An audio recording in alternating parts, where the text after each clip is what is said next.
Picture your life right now. What do you see? If all you see are failures, I want you to know that your perspective can change. If you feel like you're staring at an endless wasteland, there's a way to spot the seeds of opportunity. Transformation begins in the most powerful place you can imagine, your mind. In this video, we'll explore 5 proven techniques that turn mental defeat into victory. Each one taps into something remarkable you already possess, the incredible power of human thought. Through the wisdom of Stoic philosophy, you'll learn how to reshape negative thoughts into a driving force for growth. Keep watching until the end, because each technique builds on the last, creating a foundation for lasting change. By the time we're done, these won't just be abstract ideas. They'll be practical tools you can use every day. You'll discover how to transform what you once saw as failure into fuel for becoming stronger, more resilient, and more powerful than ever before. No matter how difficult life may seem right now, it could be worse. You have freedom. You can move around, make choices, and shape your future. One of the most famous Stoic thinkers of all time, a man whose teachings are still studied today, did not have that luxury. His name was Epictetus, and he was born into slavery in 50 AD.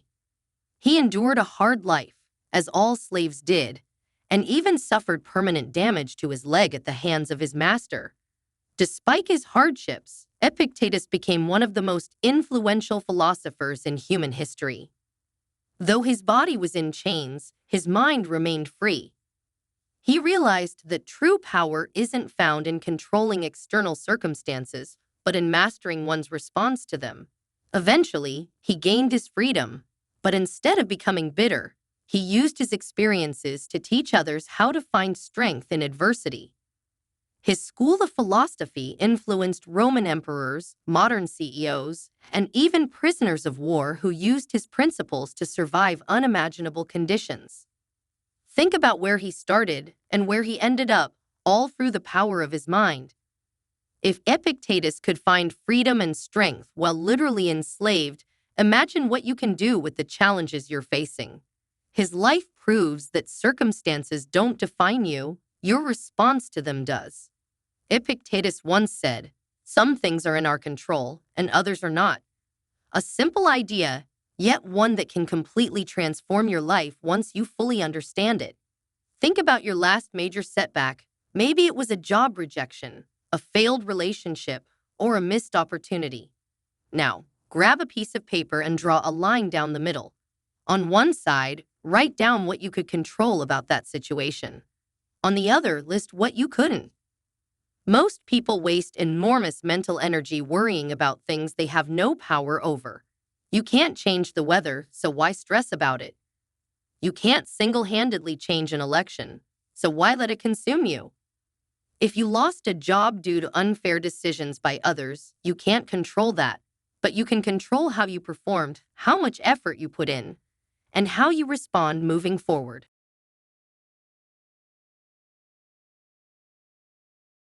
This is more than just philosophy. It's mental fitness. Whenever you catch yourself stressing about something, ask, is this in my control? If it's not, let it go completely. If it is, take action. Nothing in between. Look at what Epictetus endured. He had no material possessions and no real control over his external life, yet he kept his mind and spirit strong. If he could do that with the circumstances he faced, you can do the same. Let his story be an inspiration. If he could do it, so can you. A powerful way to gain perspective is by stepping back and seeing the bigger picture. Imagine looking down at your problems from above, as if you were viewing your life from a great height. Suppose you just lost a job opportunity. Your mind might flood with negative thoughts. I'm not good enough, or I'll never succeed. But here's where the Stoic control principle becomes your superpower. Break the situation down. What could you control? Your preparation, your performance, your effort. What couldn't you control? The employer's decision, the competition, the hiring process. By separating these elements, you stop carrying the burden of things that were never in your hands to begin with. The best part: once you identify what you can control, you can make a plan. You can improve your interview skills, build a stronger portfolio, or expand your network. Suddenly, instead of feeling helpless, you take back control. Try this exercise with any challenge you face. Separate what you can and can't control, and watch your perspective shift from feeling trapped to feeling empowered. Once you've identified what you can control, the next step is to master the conversation happening in your own mind. How do you talk to yourself when things go wrong? Many people become their own harshest critics. I'm such a failure. Nothing ever works out. I should just give up. Instead of letting these thoughts run wild, imagine you're advising a close friend. If your friend faced a setback, you wouldn't tell them they're worthless. You'd offer encouragement. What can we learn from this? Or this was a tough loss, but we can bounce back. Try this now.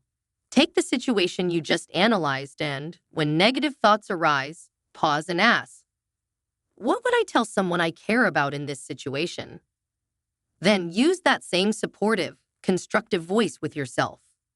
Marcus Aurelius, another great Stoic, wrote his famous meditations as letters to himself. He understood that self-dialogue isn't just talk. It's how we rewire our perspective on challenges.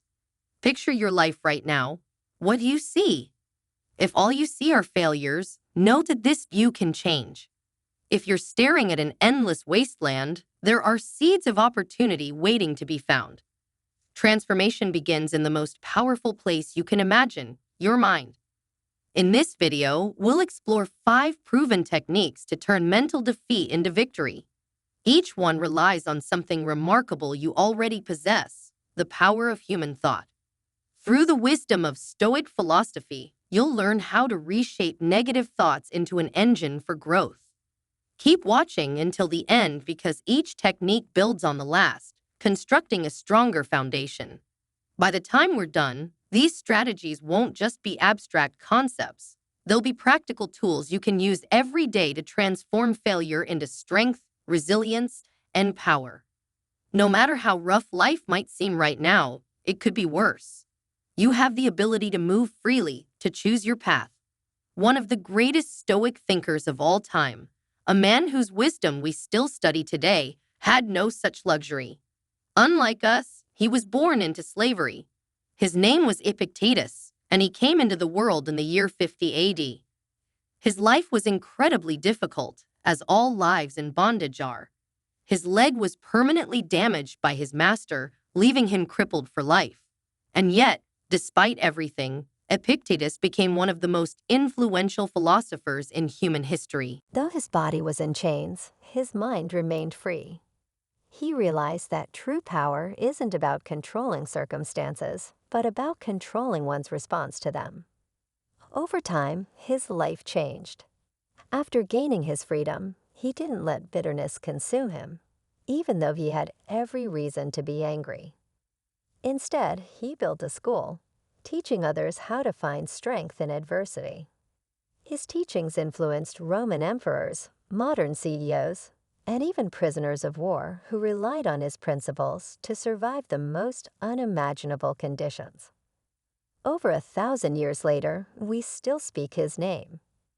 Think about where he started and where he ended, solely through the power of his mind. If Epictetus could find freedom and strength while literally enslaved, imagine what you can do with the challenges you face. His life proves that circumstances don't define you. Your response to them does. Epictetus taught that some things are in our control and others are not. Simple, right? But once you fully grasp this idea, it can change your life. Think back to your last major setback. Maybe it was a job rejection, a failed relationship, or a missed opportunity. Now take a piece of paper and draw a line down the middle. On one side, write what you could control about the situation. On the other, write what you couldn't. Most people waste enormous mental energy on things they can't influence. You can't change the weather, so why stress over it? You can't single-handedly decide an election outcome, so why let it consume you? If you lost a job because of unfair management, that's out of your control. but how you performed, the effort you put in. That was within your power. Every time you catch yourself stressing over something, ask, is this in my control? If it's not, let it go. If it is, take action. Nothing in between. Look at Epictetus. He was a slave. He owned nothing. He could change almost nothing about his external world. Yet he endured, kept his mind strong, and ultimately overcame his hardship through Stoic philosophy. Let his story inspire you. If he could do it, so can you. Once you've identified what you can control, the next step is mastering your inner dialogue. How do you talk to yourself when things go wrong? Many people become their own worst critics, saying things like, I'm such a failure, or nothing ever works out. But if a close friend were struggling, you wouldn't speak to them that way. You'd offer encouragement. Okay, what can we learn from this? Or this was tough, but we'll bounce back. Try this now. Take a situation you recently analyzed, and when negative thoughts arise, pause and ask, what would I tell someone I care about in this moment? Then use that same compassionate, constructive voice with yourself. Marcus Aurelius, another great Stoic, wrote his famous meditations as letters to himself. He understood that self-dialogue isn't just talk. It's the foundation for how we process challenges. Another powerful tool for resilience is learning through role models. The Stoics understood that we learn best through examples, not just abstract ideas. Epictetus became a role model for countless others. Think about someone you admire, someone who stays calm under pressure. Maybe it's a parent who faced adversity with grace, a leader who remains poised, or even a fictional character who embodies resilience. The goal isn't to idolize them, but to understand their mindset. When you face difficulties, ask yourself, how would they handle this? Maybe they would step back before reacting. Maybe they would search for opportunity within the setback. Maybe they would focus only on what they could change. Admiral James Stockdale, a prisoner of war in Vietnam, survived 7 years in captivity by applying Stoic principles. He didn't just endure, he led others, emerging stronger. He later became a vice presidential candidate and shared his wisdom with millions. Choose your role models wisely, study their thought processes, and let their strength guide you. Another key shift is learning to see failure not as an endpoint, but as feedback. This isn't just optimism, it's a complete transformation in how you process setbacks. Thomas Edison famously said, I have not failed. I've just found 10,000 ways that won't work. This is Stoicism in action. Edison treated failure as data, not defeat. Next time something goes wrong, pause before letting negativity take over. Ask yourself, what did this teach me? What skills can I develop from this? How does this prepare me for future opportunities?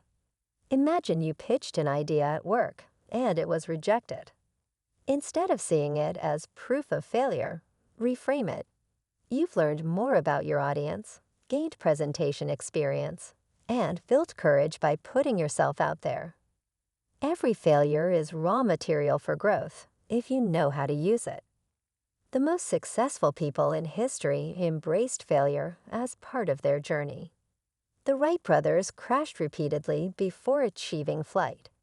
Marie Curie conducted thousands of failed experiments before winning a Nobel Prize.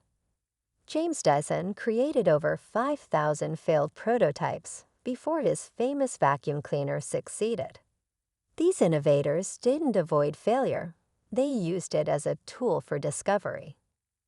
Finally, setting goals with a Stoic mindset can be life-changing. Most people look at challenges in extremes, thinking, I need to completely change my life, or I have to master this skill immediately. This kind of thinking leads to overwhelm and quitting. Instead, break down big goals into small, manageable steps. If you want to change careers, don't start with land my dream job. Start with research one company today, or update my resume. The key to real progress isn't taking massive leaps. It's making small, consistent steps. If you want to write a book, start by writing one paragraph. These micro goals might seem too small, but that's exactly the point. Achieving 100 tiny goals leads to massive transformation. Epictetus didn't become a legend overnight. He built his life through countless small decisions made every day. Your transformation will happen the same way. To see how all these techniques work together, imagine Sarah, a coffee shop owner struggling with a 40% revenue drop. Instead of panicking, she applies Stoicism. She identifies what she can control, her menu, marketing, and service, and lets go of what she can't, construction blocking her storefront. She changes her inner dialogue, reminding herself that setbacks are part of business. She seeks out a mentor, reframes the revenue drop as market feedback, and sets small, achievable goals to turn things around. This is the power of Stoicism, not just surviving challenges, but using them to grow stronger. Share your own journey in the comments. Your story could be exactly what someone else needs to hear. And don't forget to subscribe for more lessons on turning obstacles into fuel for growth. Keep building resilience, one Stoic technique at a time.